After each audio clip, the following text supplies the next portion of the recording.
സൗഭാഗ്യയുടെ ഭർത്താവ് അർജുൻ്റെ സഹോദരൻ്റെ മകൻ മനു എന്ന് എല്ലാവരും സ്നേഹത്തോടെ വിളിക്കുന്ന, കുഞ്ഞുവാവ എന്നും സ്നേഹത്തോടെ വിളിക്കുന്ന ആ ചെറുപ്പക്കാരൻ്റെ ഒരു വീഡിയോയും ചിത്രവുമാണ് വൈറലാകുന്നത്. സ്വന്തമായി ഈ യുവാവിന് ഒരു യൂട്യൂബ് ചാനൽ ഉണ്ടായിരുന്നു എന്ന് പോലും ഇപ്പോഴാണ് പ്രേക്ഷകർ അറിയുന്നത് എന്നാണ് പറയുന്നത്.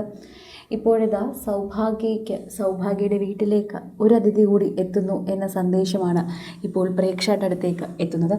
വളരെയധികം എല്ലാവരെയും മനസ്സമാധാനത്തോടെ ജീവിക്കാൻ അനുവദിക്കുന്ന ഒരു സാഹചര്യം ഉണ്ടാകണം എന്ന് മാത്രമാണ് തൻ്റെ പ്രാർത്ഥന എന്ന് എപ്പോഴും സൗഭാഗ്യ പറയാറുണ്ട്.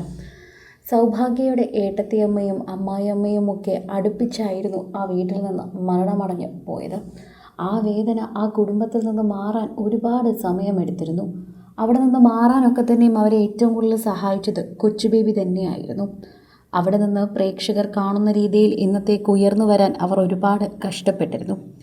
കുഞ്ഞുവാവ എന്നെല്ലാവരും സ്നേഹത്തോടെ വിളിക്കുമെങ്കിലും മനുവിന് എല്ലാവർക്കും വളരെയധികം സുപരിചിതമാണ്. ചേട്ടൻ്റെ മകൻ മനു എന്ന ഹരിക്കൊപ്പമാണ് ചിക്കു എന്ന ഓമനപ്പേരിൽ അറിയപ്പെടുന്ന ദേവിക എന്ന പെൺകുട്ടി സ്ഥിരമായി പ്രത്യക്ഷപ്പെടാറുള്ളത്. ഇതാരാണ് എന്ന് അന്വേഷിച്ച് പ്രേക്ഷകരെല്ലാവരും എത്താറുണ്ടായിരുന്നു. അക്കൂട്ടത്തിലേക്കാണ് പ്രേക്ഷകർ ഇപ്പോൾ പങ്കുവയ്ക്കുന്ന ഏറ്റവും ഒടുവിലത്തെ വാർത്ത കൂടി വൈറലാകുന്നത്.